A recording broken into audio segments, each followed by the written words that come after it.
this is interesting because we have the character ShoeonHead, who is a popular former anti-social justice warrior from the 2010s. She criticized not the Trump admin. She was actually for this. She was for the organization USAID getting shredded. Now, this is kind of like counter to the Democrat line, which she's like a Bernie bro Democrat.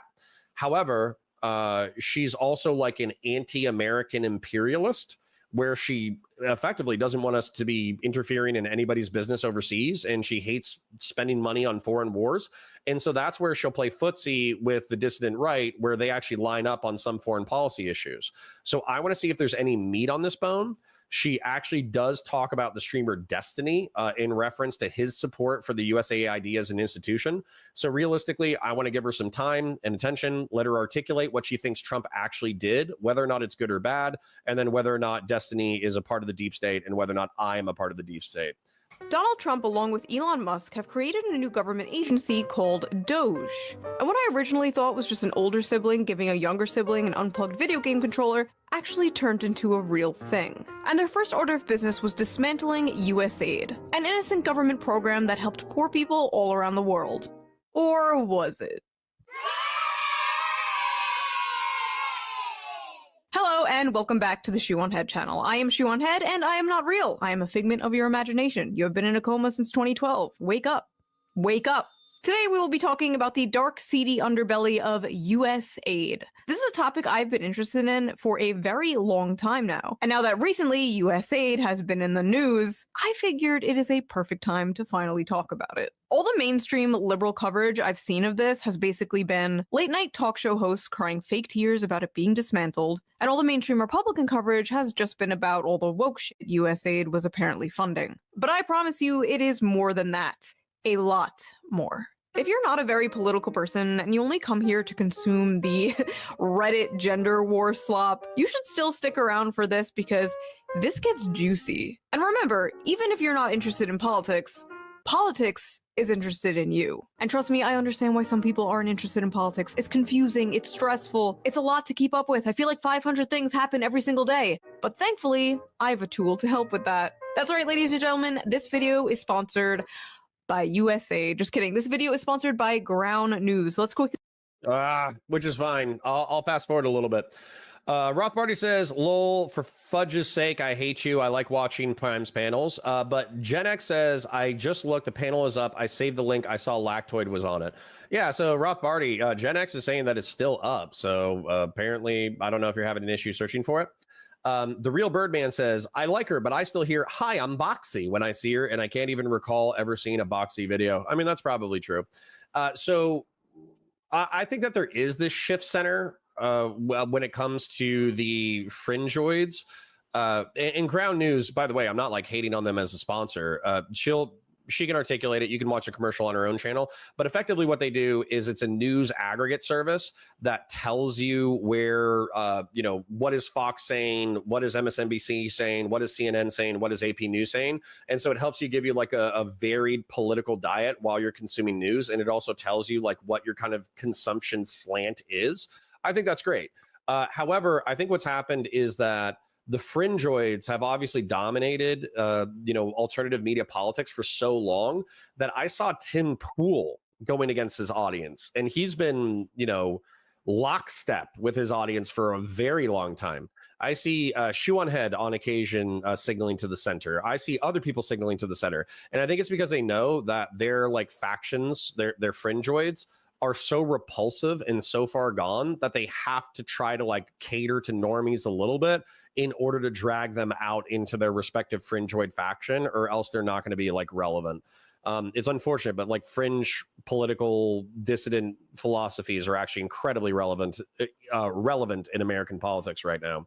Horatio Mantu says, I only know her because she chickened out of coming on a Tim Pool show once. Yeah, but like she's not a debate bro, which is funny because she is very aggressive in her opinions. Caratani says there is a Phil DeFranco video from a few weeks back that broke down a lot of USAID stuff because it wasn't what many claimed. Well, yeah, so let's take a look at it. Let's see if she can give us something substantive. I'm going to fast forward the commercial, download Ground News. I'm sure it's great. basically give them a shit and a of political. One of my favorite word by only about how each site is taking exemption is what I use the feel like we when Elon Musk created the Department of Government Efficiency, aka DOGE. C-Dubs makes an important decision. He says, is it catering to centrists or the politically disaffected? I think that you're more accurate, the politically disaffected. Get it? Like the Reddit meme from 2012? Epic bacon, my fellow memers. Honestly, who am I to talk about dead memes? My username is ShoeonHead. So Doge's supposed goal seems to be cutting useless spending the government is making us pay taxes on. Now, I have very mixed feelings about taxes. From each according to his ability, to each according to his needs. Taxation is theft! The tree of liberty will be refreshed with the blood of tyrants! My opinion has always been, if we are going to pay taxes in this country, could they at least go to things that actually help people, like Medicare, Medicaid, Social Security, child tax credits, firefighters, fixing our bridges and roads, castrating pedophiles, government-funded girlfriends, things like that. And yes, we should be auditing the government. I think that's a good thing. Frankly, I don't care who does it as long as they do it well. Good things are good, bad things are bad. I'm anti-bad things, pro-good things. Those are my politics.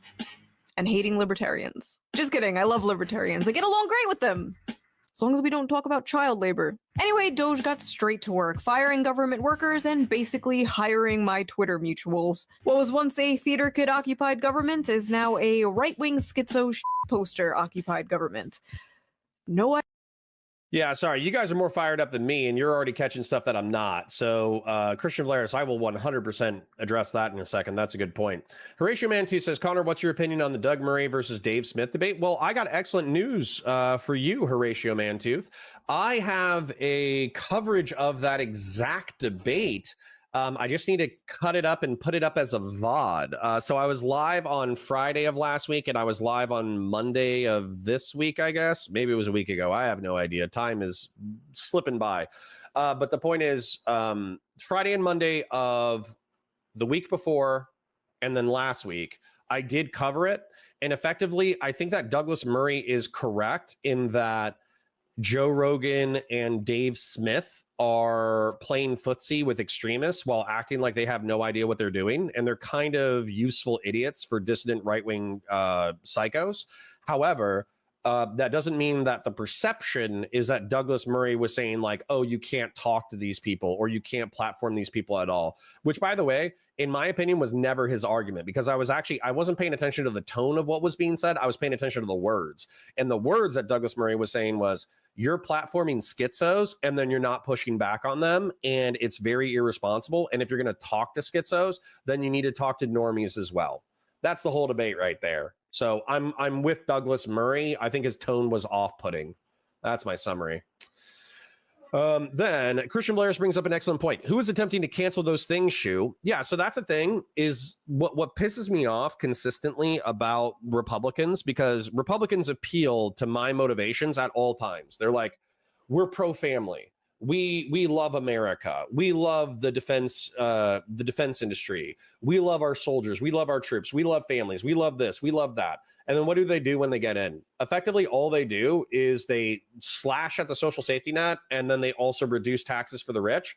And then they point to the slash social safety net as an excuse for why they can cut taxes. But the truth is that their deficits consistently, George W. Bush and Donald Trump, they've run worse deficits than the Democrats. I hate to say it, but it's actually true that Biden and Biden and Obama were more fiscally conservative than the Republican Party. Do you know how embarrassing that is? Do you know how much that hurts my feelings that they ran substantively less deficits than the actual Republican Party, of whom a cornerstone allegedly is fiscal conservatism? And that's where I feel at some point that I'm just being played like a moron for having my Republican values appealed to, because what they really do is they appeal to my Republican values, and then they cut taxes for, rich folk. So it's like, at what point do you really care about social conservatism? At which point do you really care about fiscal conservatism? At which point do you care about like the stability of the republic? And the answer is that oftentimes Republicans are the worst on all of these issues. So libertarian shoe resonates, not going to lie. I fly the Gadsden flag. Listen, I'd probably be a libertarian if they believed in statism. but libertarianism has become synonymous with like anarcho-capitalism. It's very annoying. So Bull Media Steel Dragon says, Shoe is funny example of a leftist woman. You either become a crazy cat lady or marry a conservative man and have a child. Well, you know, she did pick the more based of the two paths.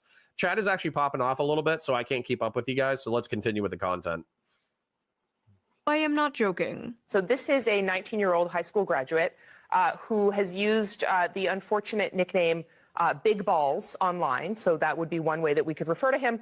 He is now working at Musk's behest inside DOGE. If you had told me 10 years ago that Donald Trump and Elon Musk would hire some Zoomer named Big Balls to help audit the government, I'd believe it. Like, yeah, that checks out. They have no relevant experience. Most of them aren't old enough to rent a car. They're not even old enough to rent a car.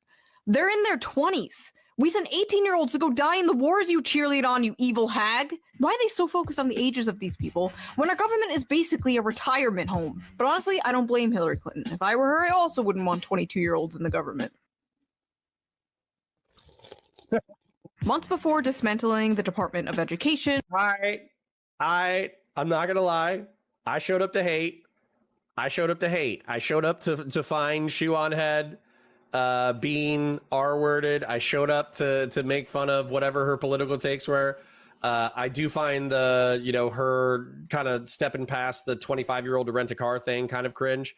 But she came back with a blowjob Monica Lewinsky joke, and she won me back over. So even though I'm critical of her, that was funny.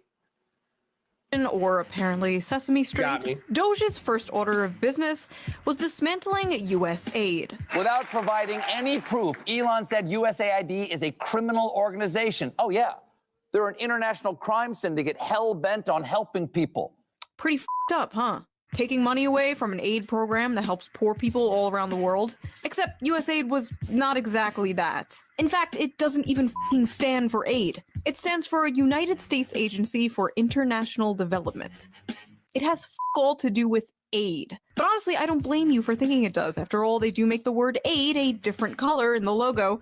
Those sneaky bastards. Although it said USAID provides 42% of global aid, the truth is most of those funds are just spent paying US contractors and secretly conducting regime change all around the world. In fact, 80% of all USAID funding goes to just 75 organizations.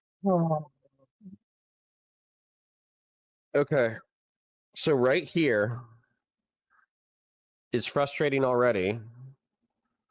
What do those non-governmental organizations do? Okay. That's the question, right? So if you're saying that they're all American NGOs, that's totally fine. Let's take a look. Let's take a break. We're actually going to be smart, okay? We're going to look at the things that we're researching. Saying that they're non-governmental organizations that are based in the United States of America, that does nothing for me as like a factoid. And okay, hold on. Let me tell you what I think she's doing, and let me tell you what I think is reality. So ShoeonHead is saying that the money should effectively be going to foreign countries, and they should be grants or loans to these foreign countries in order to do whatever they want to do. Now, anybody who's been to Africa, Afghanistan, parts of Asia, etc., they know that a majority of these places are incredibly corrupt. And the second that you put money out the door or food out the door, that money or food gets like yoinked up by the locals, and then local warlords and local power brokers will take all of the aid that you have, and then they'll use that as leverage in order to extort their own populations. That happens in corrupt societies all over the world, right? So then the question becomes, so if they're corrupt, we need American administrators in order to make sure that like food and money and housing and all that kind of stuff actually gets where it needs to go. Therefore, you can employ non-governmental organizations. And then we all speak English and we all live in the United States of America. So American non-governmental organizations are, you know, where the money would go. So let's take a look at NGOs sponsored by USAID. Let's take a look. So the Catholic Relief Services is one of them. So literally oh, great. They took down the entire website, so I can't even see what's going on. But AI says Catholic Relief Services, and her husband's a trad Catholic, right? So her husband should love that the federal government is giving the Catholic Relief Services billions of dollars in order to do programs across the world. FHI 360 and Mercy Corps. Other notable recipients include Chemonics International, Development Alternatives, Inc., and ABT. So let's just check out some of these. So Catholic Relief Services. Catholic Relief Services, Footsteps in Faith monthly giving program, along with thousands of committed Catholics dedicated to serving people in need. When you give monthly, blah, blah, blah, blah, blah. Make an impact by protecting families in need. Rush aid people during emergencies. Help provide long-term care effectively and efficiently. Enjoy ease of giving. Join whatever. So in the Catholic long-term care is that there are hospices that are, that's why Mother Teresa was famous, was because she ran a Catholic hospice. So they're running hospices, they're providing emergency aid, and they're protecting families in need, whatever that means. And it's run by the Catholic Church, I'm assuming. Okay, so that's fine by me. Let's take a look at the next one. FHI 360. I hate these surface level political takes that jerk off a contrarian audience. Putting opportunity within reach. FHI 360 has spent more than 50 years developing bold solutions to global challenges and creating measurable results. Is a nonprofit organization that mobilizes research, resources, and relationships so everywhere can access opportunities they need to lead fully healthy lives. So they're researching diseases and providing entrepreneurial consulting services. Another thing that I support. Okay, awesome. So we're through 2. Let's check out Mercy Corps. And then I think my point is sufficiently made. Give now to change lives. Around the world, children, women, and men are facing enormous obstacles. Poverty, disaster, violent conflict, and the acute impacts of climate change continue to threaten progress and stability. You can join us as we work together with local communities to help build the world where all can prosper. So it's relief to people affected by violent and natural disasters. Okay, so I just want to point this out, all right?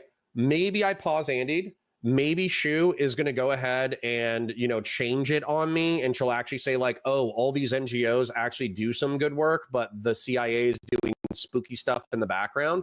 But so far she said that USAID pays for American-based NGOs, and therefore it's actually like corrupt somehow. I have no idea how paying Catholic Relief Services is corrupt. I have no idea how FHI 360 is corrupt. I have no idea how the Mercy Corps is corrupt, because effectively all 3 of those NGOs said that we take care of people who are jacked up all over the world. So maybe she'll explain it later. Maybe I pause Andy. Let's take a look. While only 6% of that goes to aid. And by auditing USAID, DOGE exposed the true, real puppet masters behind the secret cabal of evil masterminds funding the woke ideology spreading all around the globe. You. Yes, it was you, American taxpayer. Turns out the deep state was the friends we made along the way. And yes, it's true, we are spending billions of dollars in our tax money to fund things like teaching Sri Lankan journalists how to avoid binary gendered language, combating disinformation in Kazakhstan, promoting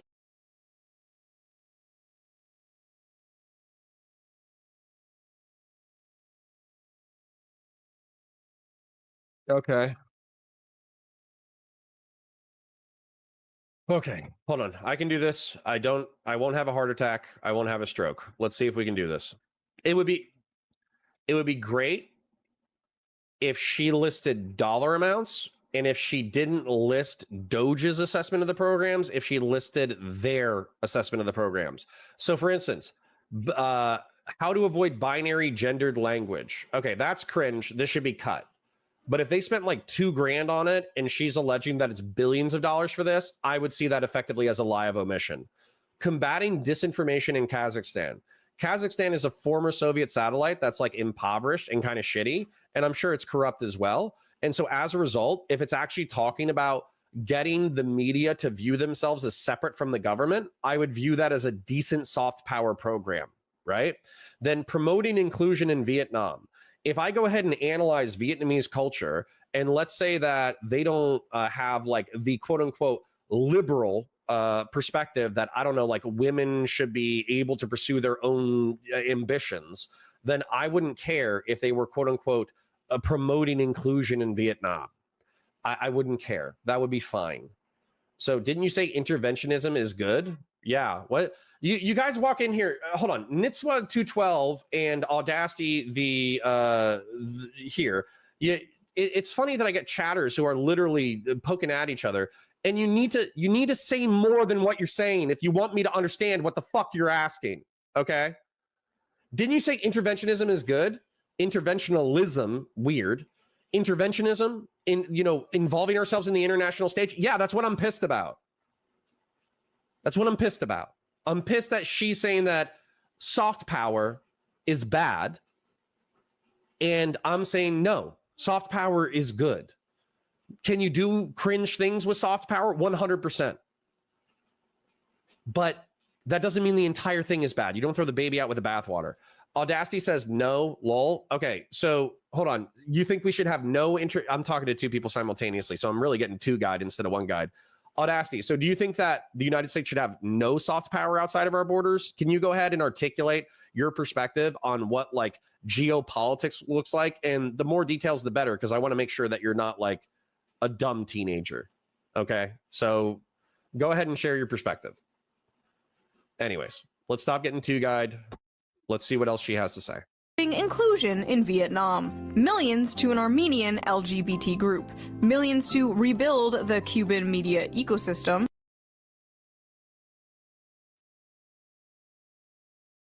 Cuba. Okay, so hold on. Let's steelman this as best I can. Millions to an Armenian LGBT group. Well, I almost guarantee you that Armenia isn't pro-LGBT. So if you're gay in Armenia, it probably means that you get hunted and killed. So if we're providing hundreds of thousands or millions of dollars to a pro-LGBT group in Armenia, it probably means that they're actually providing shelter to gay people who get thrown out, hunted, and killed by their hyper-conservative society.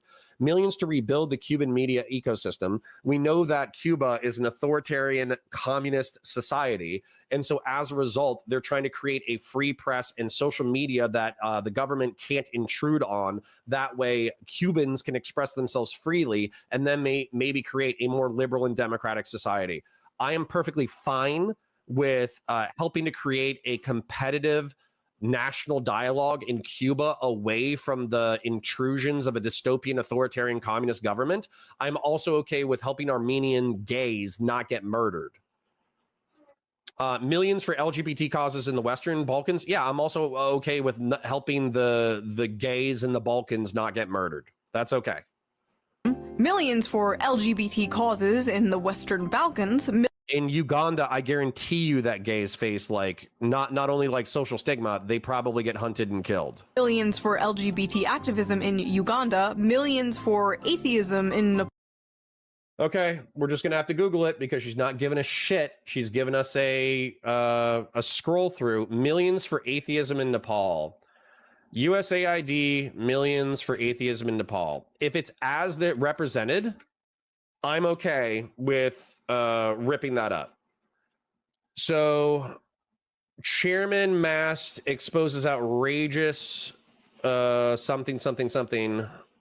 Okay, would it be appropriate for the State Department to authorize $500,000 grant of the monies of we the people of the United States of America to promote atheism? It would not be appropriate to have a grant to promote any religion or non-religion coming from the United States. $500,000 grant to Nepal regarding the expansion of atheism. Do you believe that that is an appropriate use of $500,000 of we the people to expand atheism in Nepal? Mr. Chairman, I've actually looked at this. I've looked at the grant. I've looked at the materials. That's not what the grant is for, and that's not what the work would be for. And frankly, we would never authorize such a grant to any organization to promote any kind of religion. So you're saying today that no $500,000 grant for atheism in Nepal or divided up in other areas? I have seen no evidence of any grant to promote atheism in Nepal. We have nothing to hide. The administration has nothing to hide. With all due respect for the chairman, who's my brother in arms and a fellow combat veteran, in his parade of horribles, one of which he spent a lot of time on was this atheism, the supposed atheism grant that the State Department administered. Well, here's the fact, folks. This grant promotes fundamental rights of freedom of religion. I do have the grant here, and it says promoting and defending religious freedom inclusive of atheist, humanist, non-practicing, and non-affiliated individuals. This is the expected program outcomes.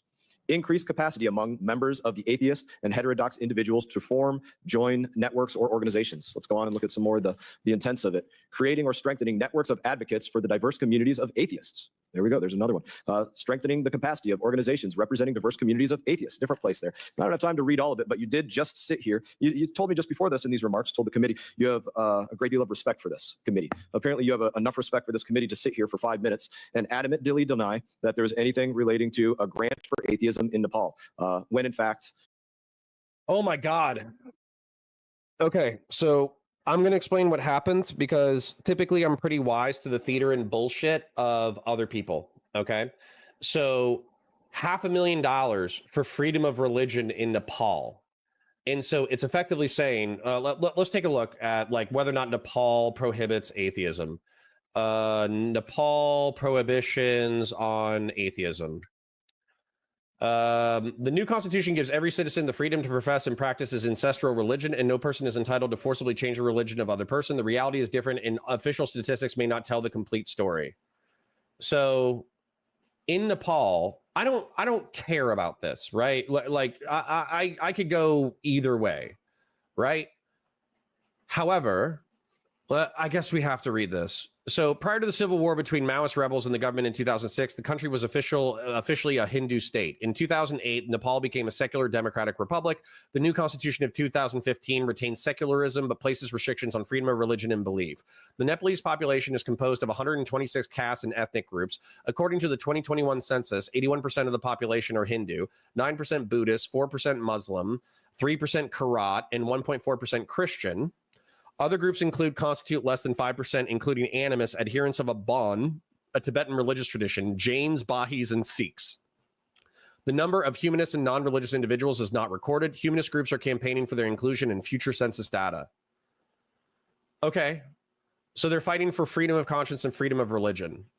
So ShoeonHead took it on faith that what this guy said is that the State Department is specifically promoting religion, whereas what the State Department representative and what a congressman says while they're sitting right next to the guy is that they're like, no, we're promoting freedom of conscience and freedom of religion within Nepal. So we're not preferencing atheism. We're saying that atheists should be free to be atheist.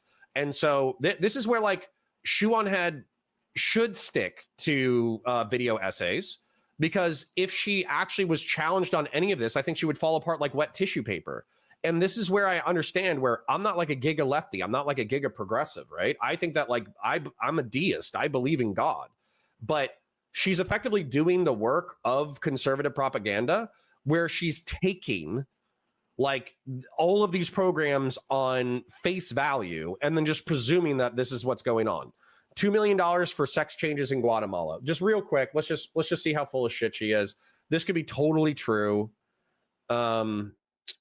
Millions for sex changes in Guatemala. This could be totally true. In Guatemala, USAID. Caroline Leavitt. I hate how you can never find the truth of a scenario. Even when you go to the news, we just get the White House's statement. We're not getting whether or not it's true or the description of the actual program. Why can't we actually have competent news people? All right, fine. ShoeonHead wins this one, okay? There's Guatemalans, and they're getting sex changes on your tax dollar. Nepal, millions for male circumcision around the world, and $2 million for sex changes in Guatemala. And many other things that were so ridiculous I had to double check to make sure I wasn't being trolled. Taxpayer-funded sex changes in Guatemala? We don't even do that here. Now, you might be saying, Shoo, this seems like some stupid anti-woke shit. And yeah, kind of. You got me. But I ask you, young, naive liberal, why the f*** was John Bolton once the head of USAID? John Bolton, for those of you who are unaware, is an infamous neocon hack. He's literally criticized Trump for not being enough of a warmonger. Neocon hacks, for those same few of you who are unaware, are the people in our government responsible for meddling with other countries all around the world and getting us into wars for basically funsies. The people who suck the teat of Raytheon, Boeing, etc. The military-industrial complex's favorite Discord kittens. These guys come in shades of red and blue. She's talking about me. So why was John Bolton, a red guy, in charge of the same program, USAID, that is sending American taxpayer money to foreign countries to have things like trans pride parades? The truth is, the USAID thing goes a lot deeper than what a lot of Republican commentators are saying. It wasn't just a bunch of libtards in government wasting our money on stupid woke things. No, there's way more than that. You see, it's current year and we can't just do old-fashioned imperialism anymore. The people don't like that. It's a new era, so we have to dress it up in glitter and rainbows. To put it bluntly, USAID is nothing but another form of taxpayer-funded regime change, wearing an innocent mask of aid. Shut up, Shoe! You dumb bimbo populist! You reactionary shitlord! You cry, tears running down your fat, retarded face. The United States is just giving foreign countries billions of dollars out of the kindness of their hearts! Oh yeah? I have a lovely bridge on sale down the road. Would you like to buy it? Listen, despite all its faults, I love America, and I love the American people. But if you believe the corrupt, greedy bureaucrats running the deep state of this country do anything out of the kindness of their hearts, you are a sweet, innocent angel, and you need to be protected at all costs. I especially side-eye any leftist who has the nerve to run defense for USAID, especially those who call themselves socialists or commies, considering the fact that— Okay. We need to pause again. So here's my thing. If she is criticizing the naivete, yeah, thank you, G-Free, thank you. Seriously, like nobody thinks that they're doing it out of the kindness of their hearts. No shit.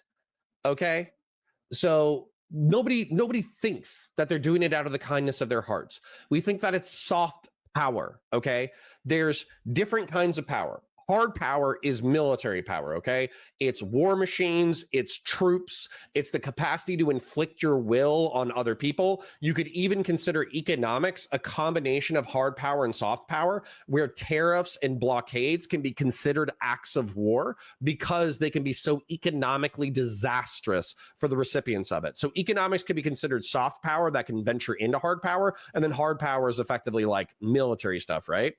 Everyone at USAID, everyone in DC, and everybody who's a United States citizen who isn't an absolute 80 IQ moron doesn't think that USAID operated out of the kindness of their hearts. They think they operated because it was soft power. Okay. And guess what? You can have soft power projection, which means that you participate in these programs in which you're giving other countries billions of dollars in order to facilitate a pro-social, pro-Western, pro-liberal agenda. That way they become more like us over time. That isn't a bad thing. ShoeonHead says that she likes the United States of America. Well, what makes the United States of America great? It's freedom of religion, freedom of conscience, freedom of speech, due process. It's rights for minorities that allow all individuals to flourish within a society. These are all the things that I'm assuming ShoeonHead would say are actually good about the United States of America. And I'm not naive or stupid enough to think that the good things in America somehow stop becoming good once they leave our borders. And so she's calling that like liberals who think that we're doing this for like no reason is naivete. I'm saying that she is engaged in an extreme amount of naivete where she has this like Westphalian sovereignty concept of like geopolitics, where the second we leave our borders, like our influence like withers. No, it doesn't. It doesn't wither because we project through hard power and soft power our capacity to affect the world. So if you think it's good here, it's probably good other places. Vlad the Kababer says, none of this is soft power. Funding LGBT groups in Armenia, how does that help us?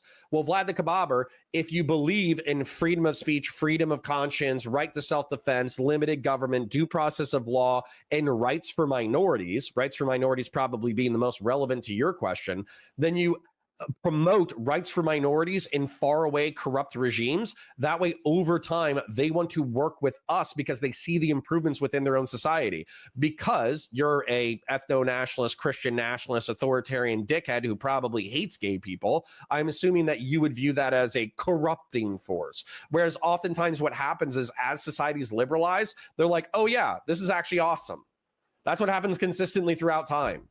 We're just retarded enough that things have been so good for so long that we're throwing our toys out the pram.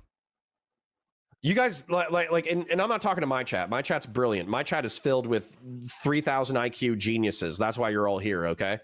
There are people who they wake up every single day inside the United States of America. They walk out to a manicured lawn or their apartment complex that has a manicured lawn. They drive a powerful machine to work every single day. They work 40 hours a week, and then they eat some of the most delicious food on the planet, including disgusting, poisonous, tasty fast food. And then they have the fucking balls to complain like, oh, we got it so bad. It's like, bitch, you're fat as hell. You work a decent job. You're able to pay your bills, relatively speaking, and you're like a poor asshole who's a moron living in an apartment complex. That's fine. Nitswa 212, you said that's good? Question mark. What's good? Use proper nouns, Nitswa. Use proper nouns. I have no idea what you're talking about. Oh, God. Soft power projection is good? Yeah. Hard power projection is good? Yeah. American being a liberal hegemon across the world is good? Yeah. All of that's good. Welcome to the chat. G Free says, yeah, decadence corruption will destroy the American empire. Sad. Dude, honestly. It's like we've had it so good for so long that we just needed to jack it up in order to remember what bad was. C-Dubs says, I'm guessing Shoe's point with Republican Bolton heading the program is that liberal aid is a smokescreen? Probably. We'll get there. Christian Blair says, this is a Mott and Bailey anyway. Most right-wingers don't really care about the cringe woke programs. They have a problem with any funding at all. I agree that they have problems with funding in all, but I'm sure that they specifically don't like if you were building wells or building houses, I do think that that's more optically defensible than Guatemalan sex changes, right? If anything, this is pushing Armenia away from us. You're okay. You don't get it. It's fine. You wouldn't get it. She was doing the America bad thing again. Yeah, she is. Read the previous question, dipshit. Oh, okay, Neatswat. You've been fucking annoying in my chat 3 times now. Oh, don't worry. I'll go to Twitch just for you. Don't worry. I will pause my stream just to come to Twitch so I can ban you. All right. Anyways, we're back. All right. Caratati says, hey, Connor, can you link your YouTube stream, or for whatever reason I can't find it on your channel? Yeah, type in Counterfire to the search bar. You'll find it. All right. Anyways, continuing with the content now that we have the Nitswa distraction taken care of. USAID was basically originally created to destroy communist countries all around the world. Based? Why is she acting like this is a bad thing? Based? Established in 1961 by President John F. Kennedy under the noble guise of aiding developing nations, USAID was, in many respects, an instrument during the Cold War to counter Soviet influence and keep the Third World from crafting its own socioeconomic model. A year after President John Kennedy created USAID in 1961, he told its directors that, as we do not want to send American troops to a great many areas where freedom may be under attack, we send you. It wasn't long before the CIA spotted an opportunity to extend its reach. In 1962, USAID launched its Office of Public Safety to send agents around the world under the guise of training police officers. But as it turned out, the trainers were busy teaching enhanced interrogation techniques, a euphemism for torture. The scandal broke out in 1966, and although the office was finally shut down in 1974, the dark practices persisted within military and intelligence circles. By 1980, USAID Administrator John Gilligan was candid enough to describe the agency as nothing more than a graduate school for the CIA. At one time, many aid field offices were infiltrated from top to bottom with CIA people, he said. It was pretty well known in the agency who they were and what they were up to. The idea was to plant operatives in every kind of activity we had overseas, government, volunteer, religious, every kind. USAID was quickly nicknamed the CIA's little sister. Oh, and here is John Bolton holding a trophy given to him by USAID in the shape of a hand grenade. Yeah, nothing to see here, folks. So let's talk about Zune Zaneo, shall we? Sit down. I love this story. Taken directly from Wikipedia, Zune Zaneo was an online social networking and microblogging service created by the United States Agency for International Development, aka USAID, and marketed to Cuban users. It was covertly developed as a long-term strategy to encourage Cuban youths to revolt against the nation's government. The developers aimed to use non-controversial content, such as sports and music, to build up subscribers and then to slowly introduce political messages through social bots to encourage dissent in an astroturfing initiative. So basically, USAID created a fake-ass social media platform in Cuba with our tax dollars, flooded it with bot content about like sports and music and whatever, just to make it seem normal, then slowly started to manipulate the users and create political division on the app between Cuban citizens in order to create political chaos in this country and a potential uprising. So yeah, how dare we take money away from those starving undercover agents to make things. Why did she keep saying cool things? Right? King Fate, based. Taking Day, fuck the Cuban government. Hill William, does she mean spreading liberal ideas to Cuba? Based, yeah. Pachydermis Absurdus, why does she say taking directly from Wikipedia like that enhances his credibility? It doesn't even matter. She's saying that it's so well known. Omri Gunny says, base. Yeah, like, dude, okay. Okay. Throwing over an authoritarian communist government. I'm supposed to be upset about that? Dude, this is what happened in the Tim Pool debate, by the way. They were like, oh yeah, Zunzaneo. It was this covert deep state operation in order to overthrow the authoritarian communist government. And I'm like, awesome, cool. I like free societies. What's the problem? Do you have a problem with Cubans having freedom of conscience, freedom of speech, and a liberal, democratic, mixed economy, capitalist society? You say that you love a freedom of conscience, freedom of speech, mixed economy, capitalist, limited rule of government, pro self-defense state. You say that you love that for yourself. Why do you not want that for other people? Seriously, like there's a gap here. There's a gap here for, again, as it's all good for us. It's good for the United States of America. However, the second it leaves our border, it somehow becomes bad if we promote it through soft power and hard power. I actually hate this line of argumentation. It is America bad. It is how she probably got sucked into Vosh, and it is how she probably got, I don't know if she follows Hassan Piker, but this is how people get sucked into Hassan Piker. Is nobody just goes, communism is bad, actually. Communism sucks, actually. If you look at the history of the 20th century, communist governments suck ass. Gray Jedi says, the problem I've had with Shoe for years, aside from her hate campaign she started, was that she points to things and fails to tell the whole story. Yeah, dude, it's absolutely an appeal to anomaly, pointing to the story, and then she's just saying American soft power, CIA, and DOD bad.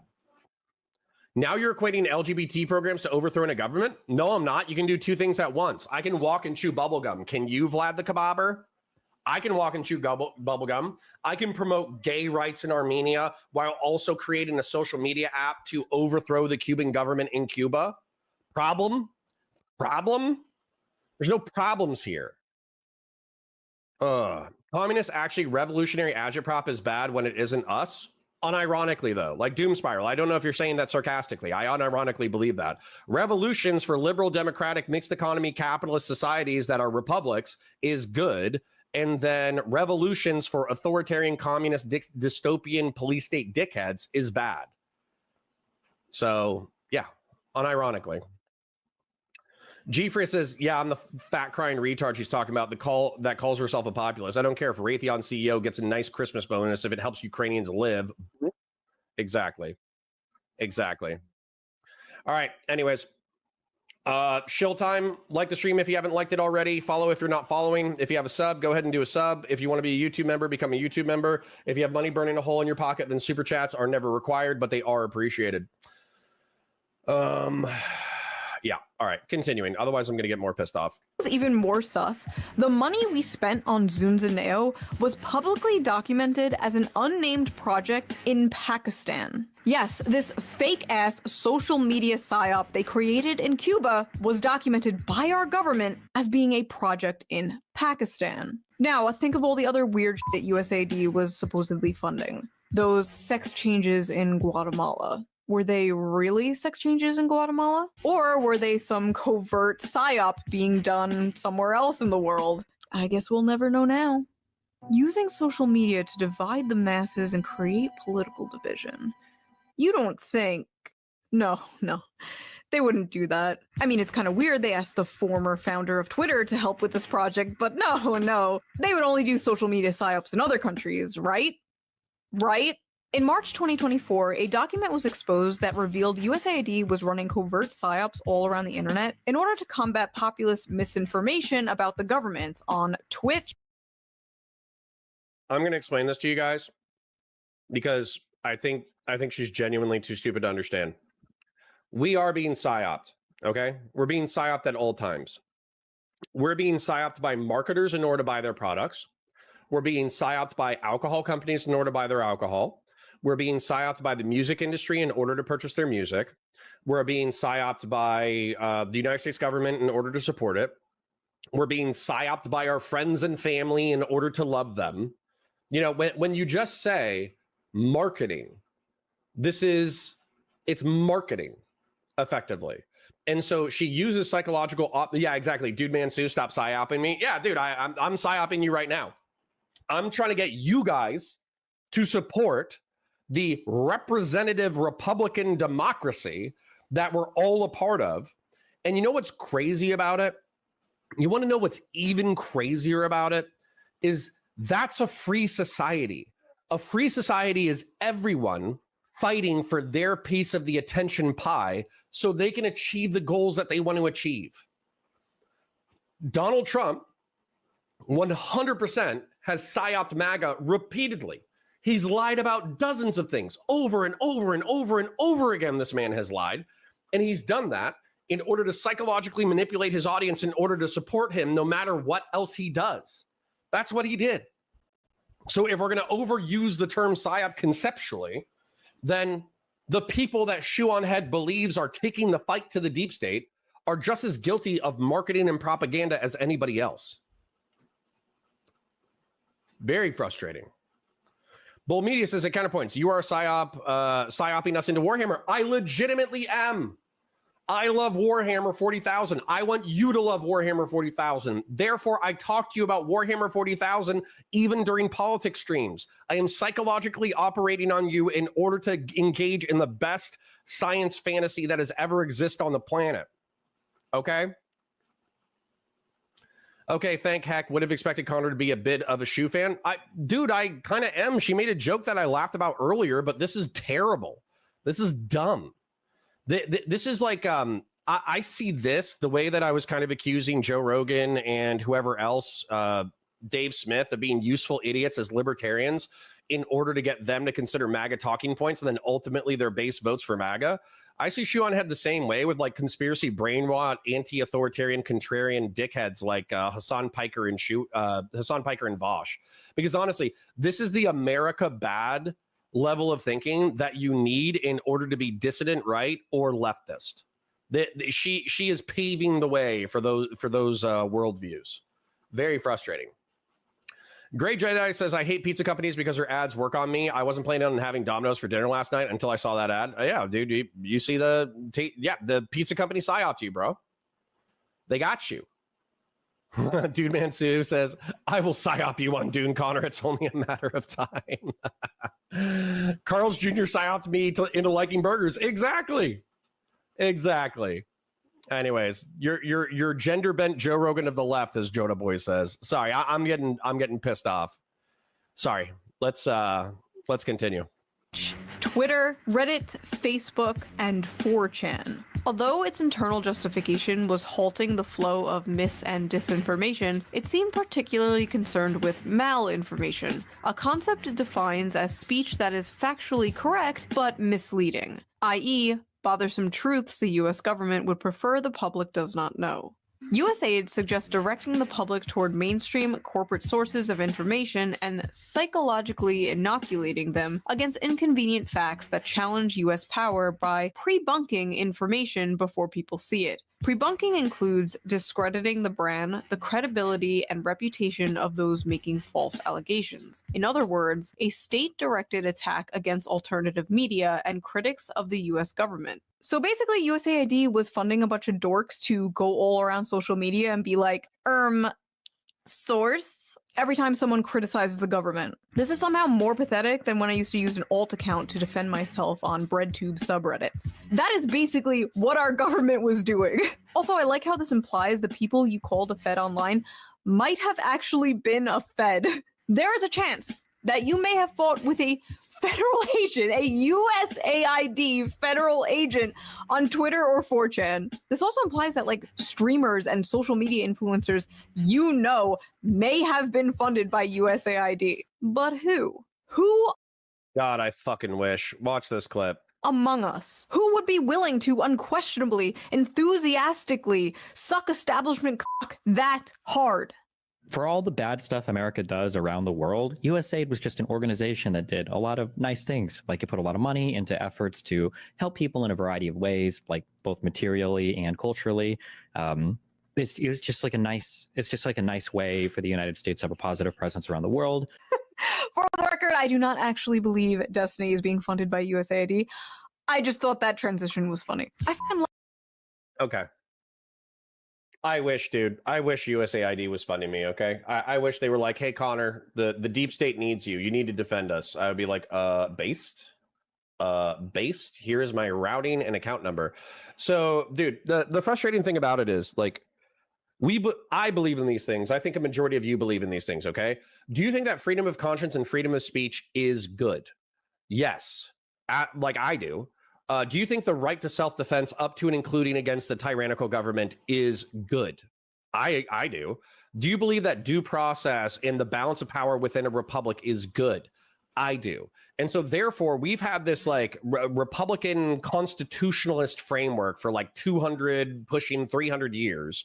And it does need to be renewed. It needs people to believe in it. It needs people to accept the documents that that guide us and bind us together as a nation. And so we have these like contrarian dickheads who are effectively trying to just be like, no, actually, all these things are really bad because of internationalism and interventionism overseas and soft power and blah, blah, blah, blah, blah. And so as a result, they're chipping away at the social fabric, which is their right to do.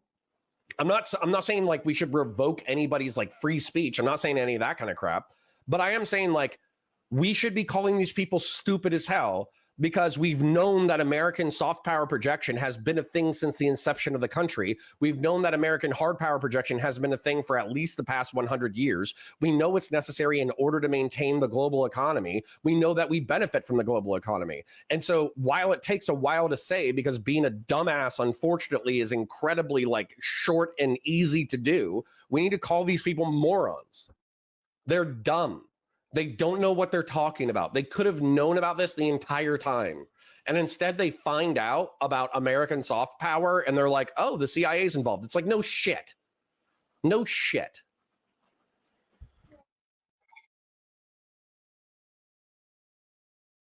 Sorry.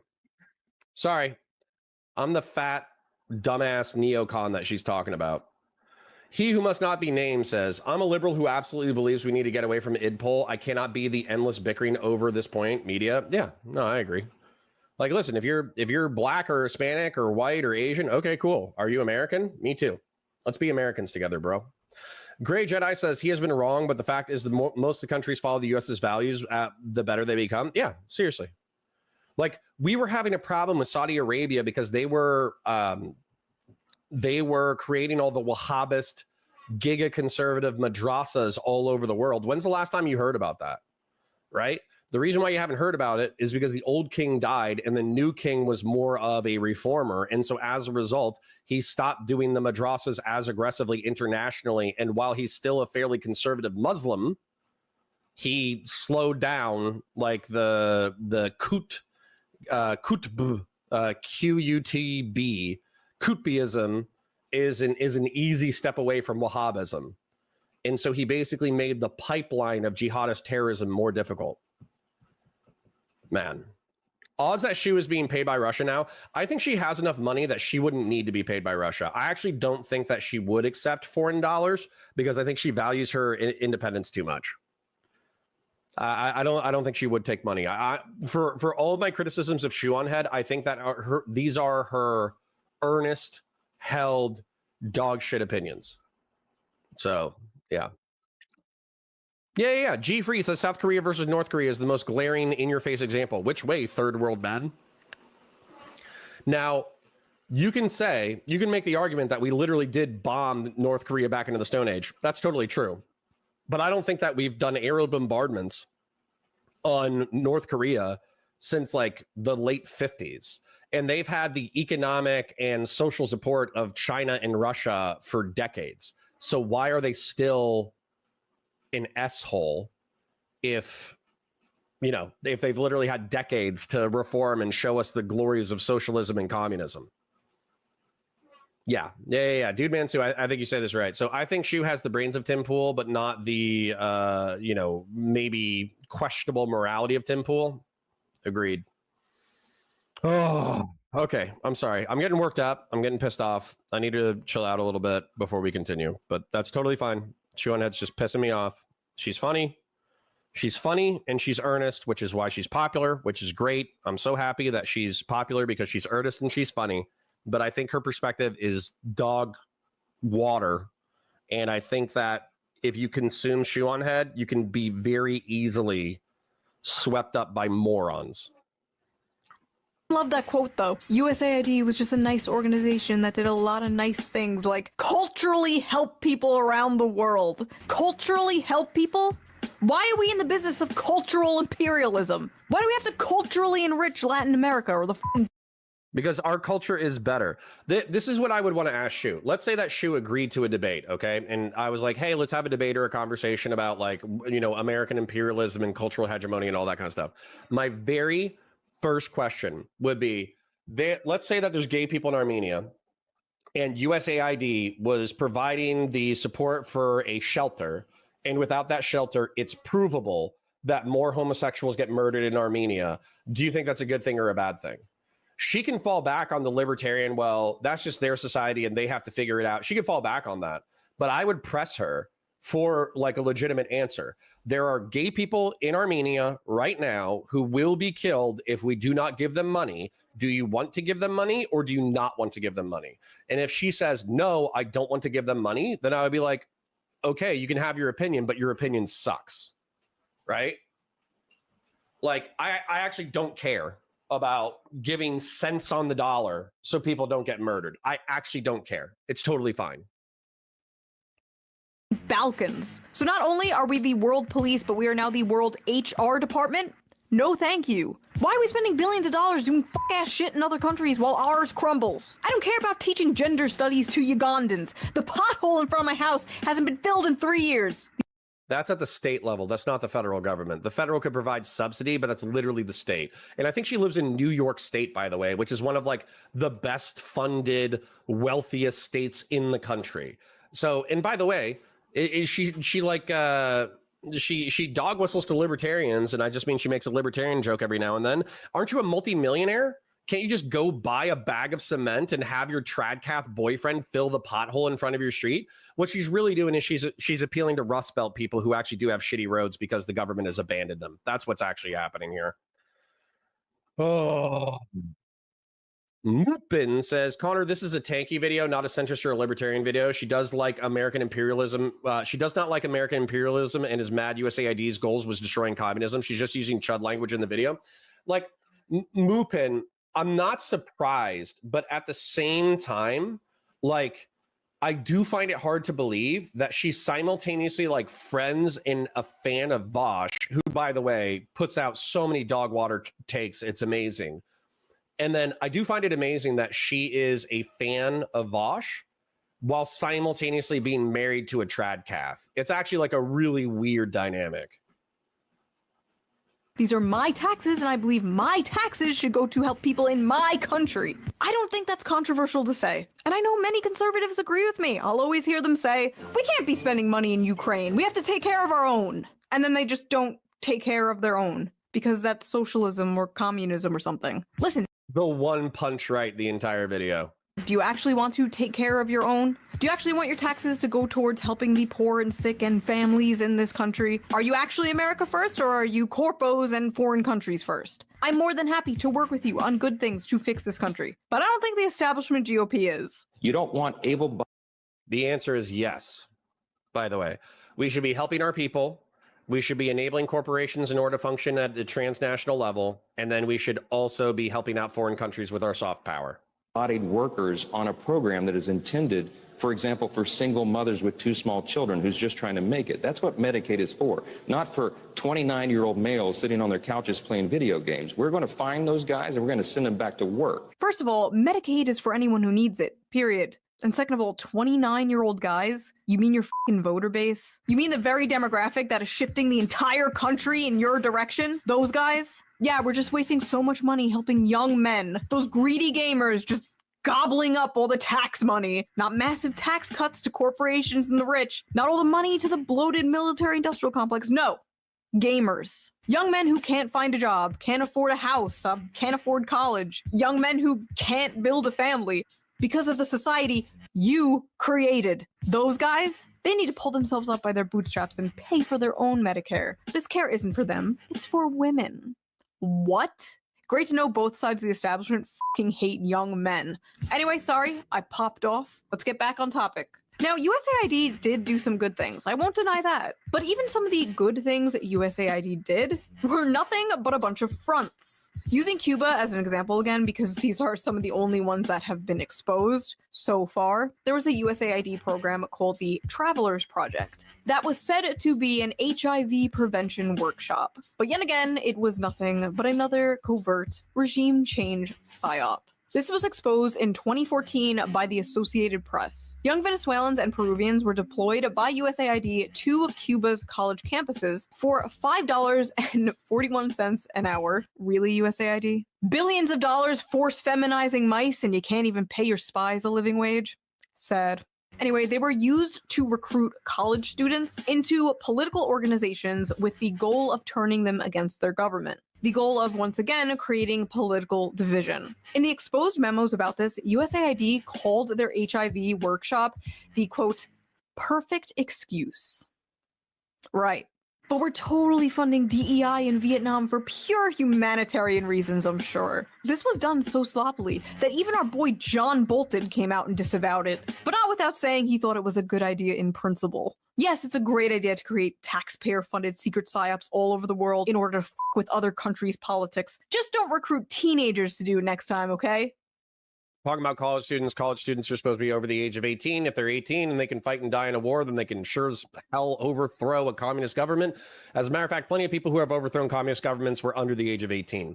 So the fact that this, I'm actually happy to hear it. I think Hooligan said that Vosh and Hearn no longer talk because of the Balenciaga drama, which was a few years ago. I hope that's true because honestly, anyways, I'll try to keep my opinions to myself, relatively speaking. Okay. So she brought up a second evidence of the USAID being used in order to overthrow the communist authoritarian government. I don't care. The same way I didn't care before, I don't care again. And then she also did this pander real quick to the unemployed 29-year-old who can't afford to start a family. Listen, I'm going to be real with you guys, okay? Valor Media Network is like legitimately an attempt to talk to men 15 to 40 who are disaffected and feel like they're not engaged in in like politics or society or culture or anything like that.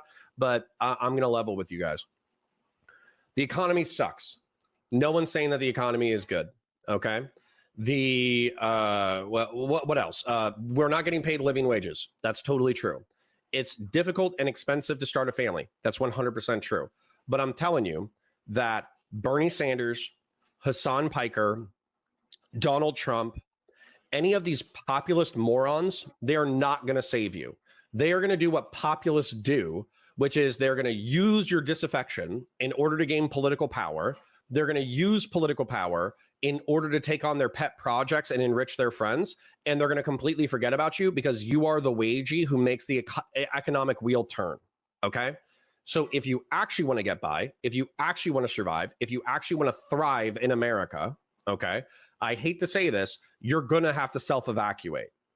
You're going to have to take care of yourself, which means that instead of spending 6 hours a day playing Call of Duty and listening to me, although I do want you to listen to me, but I want you to listen to me while you're stocking shelves at your grocer. I want you to listen to me while you study for your next test in school. I want you to listen to me while you're taking maybe not while you're taking the ASVAB, but as you email a military recruiter in order to take the ASVAB so you can get your job, so you can get your GI Bill and get your 4-year degree. I want you to proactively look for the steps that you can take in your immediate and intermediate life in order to make your life better. I'm not going to save you. Hassan Piker's not going to save you. Vosh is not going to save you. ShoeonHead is not going to save you. Trump is not going to save you. Bernie Sanders is not going to save you. The only person who can save you is yourself. What? I honestly just think it's kind of funny we were funding anti-socialist agendas all around the world and disguising it as social progressivism. Don't think too hard about that one. Now, Cuba wasn't the only place USAID was culturally helping. On January 12, 2010, a 7.0 magnitude earthquake struck Haiti, killing 220,000 people, injuring another 300,000, and leaving 1.5 million more homeless. In the wake of the catastrophe, the United States provided $1.6 billion in reconstruction funding to Haiti, 651 million of which went to USAID. Rather than employing Haitian construction companies, USAID contracted out the rebuilding projects to international firms. For instance, Minnesota-based construction firm Thor was awarded $18 million in contracts, and Mexico-based firm Cemex received over $7 million. But by far the largest recipient of USAID funding in Haiti was Washington, D.C. based contractor Counterpoints International, who received over $200 million to carry out a total of 141 projects. In fact, USAID awarded more money to Counterpoints than to the entire Haitian government in the wake of the earthquake. An audit conducted on Counterpoints revealed. All right, hold on. We'll come back to this. And I already see something that is, pertinent to her criticism. But map, Haiti, Google Maps. Okay, there are 10,000 reasons for why you wouldn't want to award to Haitian construction. Which I'm just going to be real. Like the number one, in my opinion, is going to be potential corruption. That's going to be it. They're going to take the money. They're not going to complete the jobs. Now, I already heard ShoeonHead saying that Counterpoints has been accused of not completing jobs. Let's see what evidence they have for that. But part of the problem with construction as well in Haiti is that they are near a fault line, and therefore they have to build to a code that's, how would I say, responsible enough in order to deal with earthquakes. Okay, where's the little guy? Okay, let's go down. Can we not go to the street level? Are there no street maps? I want to go down to the street level. Oh wow, Google isn't even isn't mapping. Dude, they map in India. How are they not mapping in Haiti? That's crazy pants. All right, whatever. The point is, there's real reasons for not wanting to be in Haiti and award all the money to the government, which falls every other year.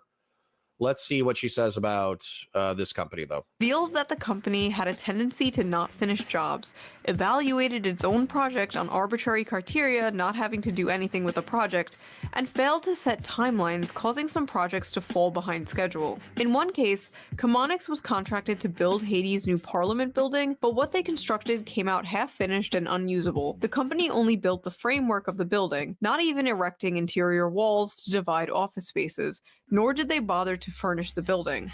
Left with this, the Haitian government was forced to draw $775,000 from its public treasury to complete the project. Despite these disastrous results, Counterpoints to this day remains USAID's top contractor. The construction company was awarded $506.4 million in contracts in 2021 alone. In a leaked email exposed by WikiLeaks, they described this tragedy as a gold rush, ensuring that it would be great for international companies. Poor people are in Venezuela and how the politicians are so rich and live in luxury. Yeah, part of that has to do with USAID. Billions of dollars of aid we sent to Venezuela just lined the pockets of US-backed politicians there. Only 2% of the aid we sent to Venezuela actually went to help Venezuelans. So at this point, the whole world was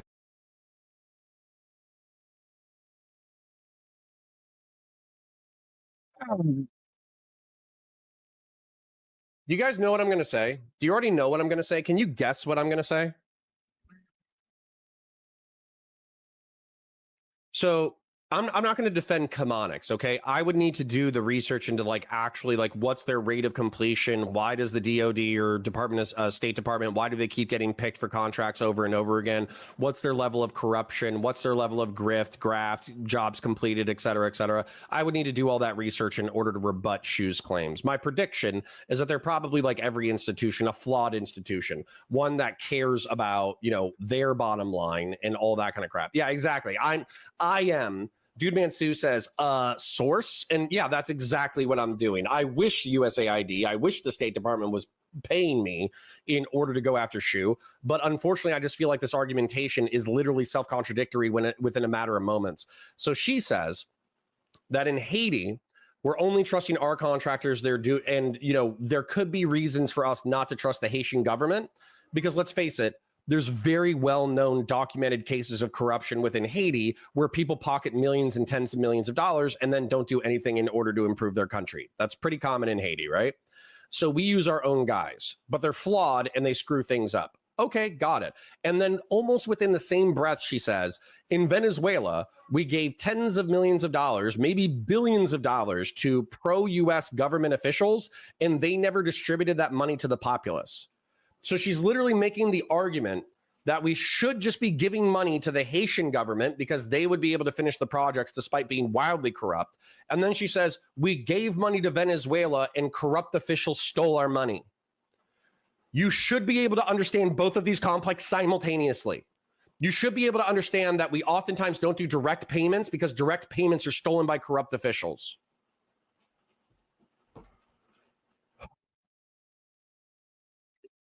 Anyways, was basically sick of USAID's bullshit.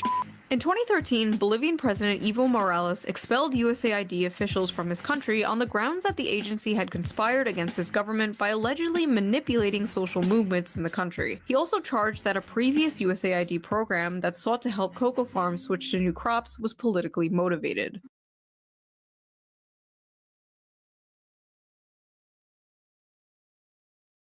I want you all to think about that for a second.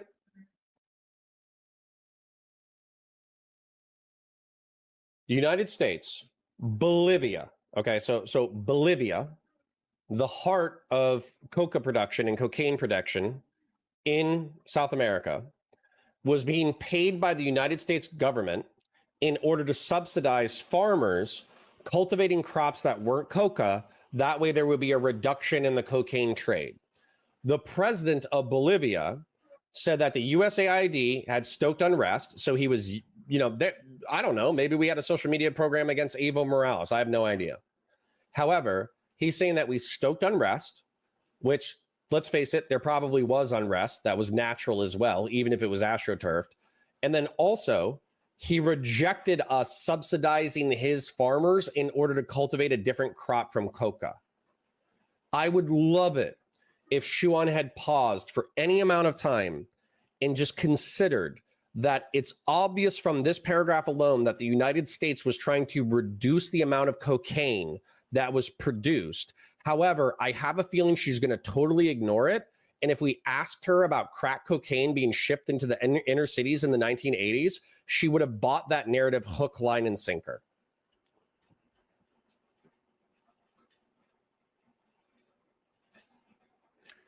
Pepe Legee says, sorry, Connor, I don't understand where the anger is coming from. This is just a video about the covert things, USAID, that wasn't aid. It's not that deep. I thought it was an interesting video.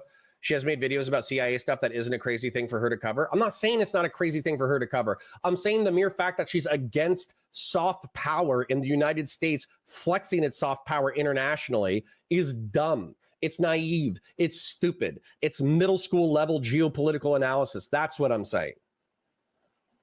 So I don't have a problem with her pointing it out. Point it out. But I happen to think that reducing the amount of cocaine being shipped into the United States is fine. That's a perfectly decent thing to do. And then I also think that overthrowing communist governments is great. That's awesome. Okay. Okay, Superpower Sensei, you're doing the same thing that Nitswa was doing earlier. If you're going to ask me a question, use proper nouns. Say, why? Like, let's just infer that you're asking the question why when I'm making a sentence. Ask the question, Why do you think that her perspective is naive? Write that out next time so I know what you're asking when you type in WHY question mark. Soft power does so much heavy lifting here. What do you think soft power is? Let's go ahead and take a look. I love definitions. Definitions are my favorite thing. I love definitions. A persuasive approach to international relations, typically involving the use of economic or cultural influence. So you're saying soft power is doing a lot of heavy lifting here, whereas this is an exact definition of what we're talking about. Yeah, Pepe Luigi says that's where you guys disagree. She is a socialist. She is against U.S. imperialism and is against destroying communist societies. Okay, that gives her the level of socio-political analysis of a middle schooler. So, yeah. Russia expelled the agency in 2012 for similar reasons. Its foreign ministry argued in a statement that USAID attempts to influence political processes through its... You mean like pro-liberalism, pro-LGBTQ, anti-drug trafficking, anti-terrorist, anti-jihadist efforts? You mean those ones? Okay. Yep, you're right. Russia is correct. Bolivia is correct. We do try to influence politics through soft power. That's 100%. I'm not arguing the definition. Hold on. It gets thrown out a lot, and it's actually been fulfilled by anything. I'm not arguing the definition. I'm just saying it gets thrown out a lot as if it's actually been fulfilled by anything USAID has done. Audacity. Again, I feel like you've been suckered in by middle school level political analysis. Okay? So USAID, hello, whatever, 4690, we're live. So you're saying that it hasn't achieved anything. You're like a fish swimming in water. America is the global hegemon. The Trump administration is obsessed with giving away as much of our soft power and hard power as possible. However, we have unilateral or multilateral alliances with 70 to 80% of the world economy. You are a fish saying, how do you know that the water is wet? Because of American soft and hard power. And I'm saying because you're living in the frickin' ocean of American soft and hard power. I get it. You guys don't have to like me. There's 2 or 3 of you in chat who agree with ShoeonHead more than me. That's totally fine. You can disagree with me. I don't have a problem. I just literally think that you've been suckered in by middle school level political analysis. America bad. Amazing. How bad is America compared to all of its rivals? That's the next question you should ask. grant. And in February, Kenyan Cabinet Secretary Francis Kimimya claimed that his government had evidence that USAID had hired activists to organize anti-government protests in Nairobi in an effort to topple the government. These things can be true, right? Like, so for instance, like USAID can have like pro-democracy protests that are going up against, random people and random foreign governments.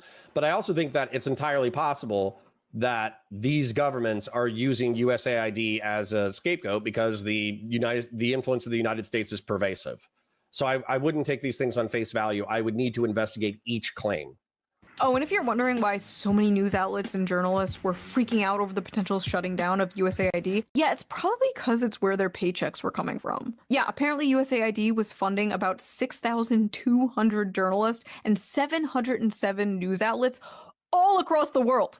Not even just America. For example, the editor-in-chief of a Ukrainian news outlet wrote that destroying USAID was a greater threat to Ukrainian journalism than the Russian invasion. What? There were independent outlets shutting down everywhere, including Russia after the USAID freeze. So we were apparently funding media in both Ukraine and Russia. I'm playing both sides so that I always come out on top. Serbia, Moldova, all across Latin America. Pretty sure it's Moldova. Also, why wouldn't you want journalists who are critical of the Russian regime being able to publish journalism that's critical of the Russian regime in Russia? And why wouldn't you want Ukrainian journalists in Ukraine to be able to support the Ukrainian government? Like, I get it. Like, you guys, it's not all of you, but some of you just like, you hear the word propaganda and you assume that it's nefarious instantaneously, because propaganda definition is information, especially of a biased or misleading nature, used to promote or publicize a particular political cause or point of view. So you have to understand, or misleading, okay? So when you use the word or instead of the word and, that means that it's one or the other, especially biased, okay? I'm going to show you some propaganda. U.S. Marine Corps Jaguar poster, okay? This is propaganda, all right? It's a United States Marine who jumped onto a Jaguar riding it backwards with a bolt-action rifle somewhere in the tropics. This is propaganda. The goal of this propaganda is to get young men interested in the Marine Corps. And it's a crazy picture, right? What kind of person jumps onto a Jaguar? That's crazy. This guy doesn't look scared. He looks happy. What's that he's holding in his hands? It's a rifle. Where is he? It looks like he's on some crazy desert beach in the Mediterranean or maybe in the tropics. Wow, that sounds like an adventure. Maybe I'll join the Marine Corps. This is propaganda. It's biased towards the United States government. You know what else it is? It's awesome.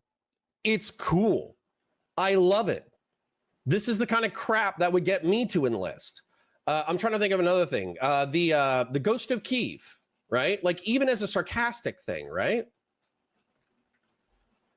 The Ghost of Kyiv was, by the way, here's the truth of the Ghost of Kyiv, is that Russia had air dominance in the early stages of the war, and yet there were Ukrainian pilots who went up anyways and got into air-to-air fights with Russian fighter jets and also anti-air Russian missiles.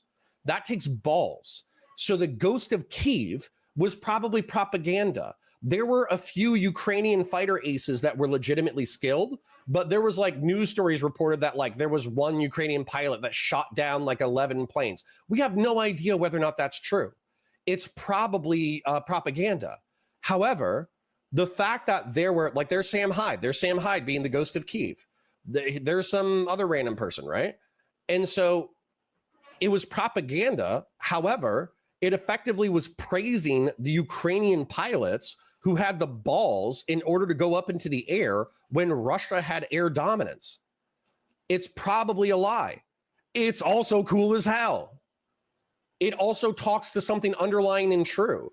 And so you guys here, ShoeonHead, and other people here that like, well, propaganda has an element of exaggeration, hyperbole, or bias in it, therefore it's not true.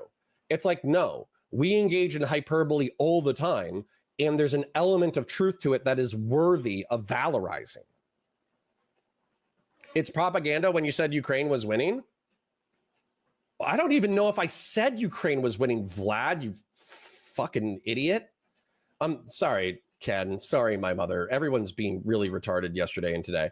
I don't think I said Ukraine was ever winning the war. As a matter of fact, I'm pretty sure the entire time that I've broken down Ukraine, I said that they need to give Donetsk and Luhansk back and Crimea back. Vlad, I think you've been in so many chats talking so much smack to so many random streamers, you forgot which streamer you were talking to. Anyways.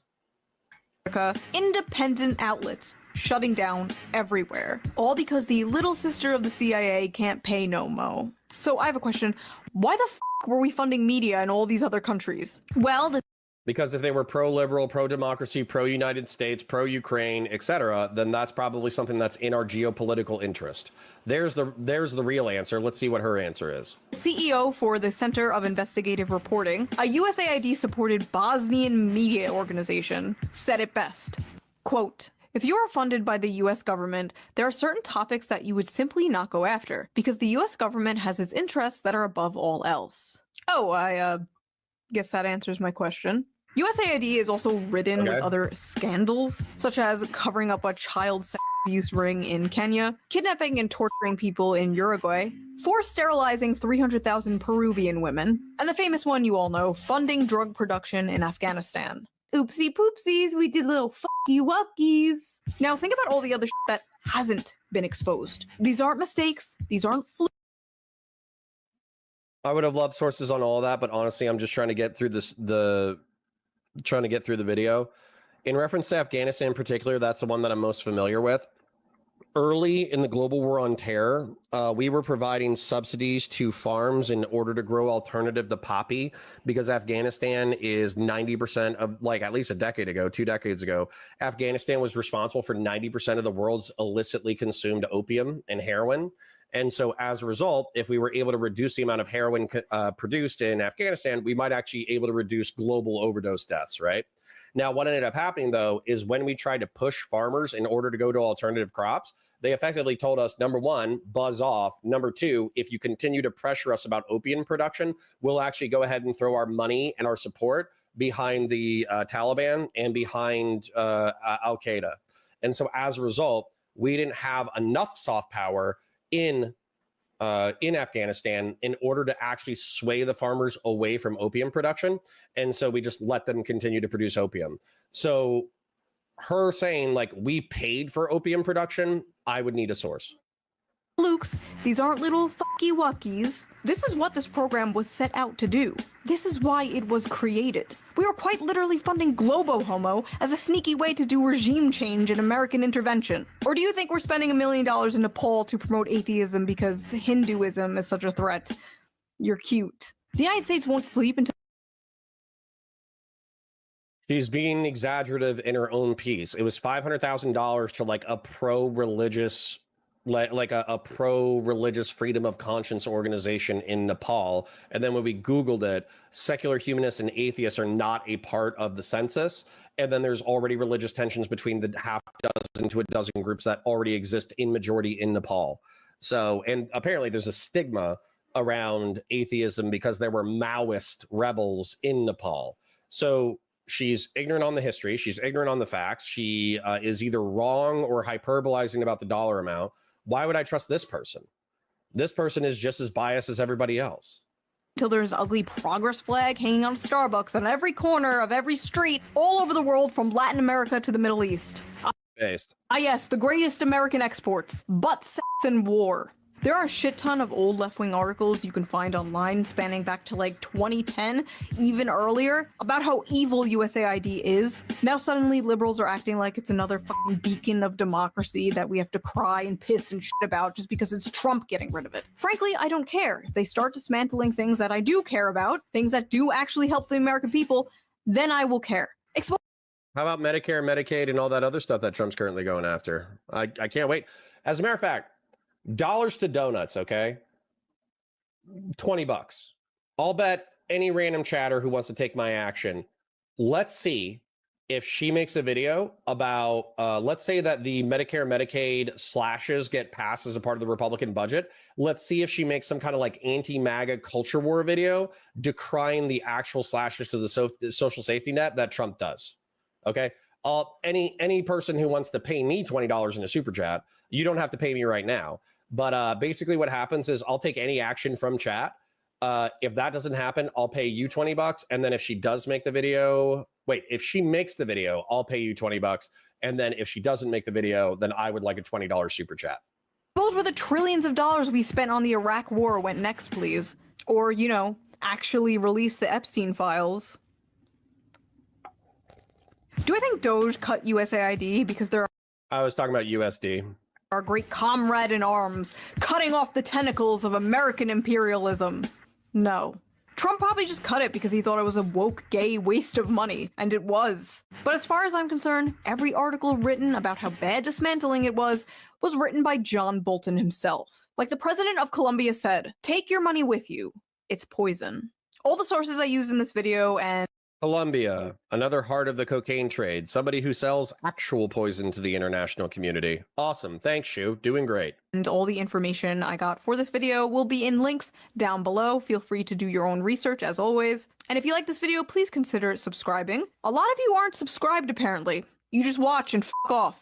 I will find you. Also, this video is most likely going to be demonetized, so if you can and if you want to, please donate to me on Patreon, link down below. It helps the channel so much, and I appreciate it. And all right, shill time. So let me summarize, and then I'm going to shill. So ShoeonHead is funny.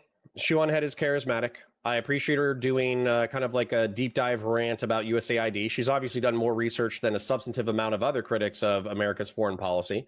However, I do think that liberals and neocons, she referenced the fat basement dwelling neoconservative apologist. That's me, by the way. Hi. I think we just need to fight these people. We need to call them morons. We need to call them stupid. We need to understand that America's hard power and soft power weren't accidents. These were intent.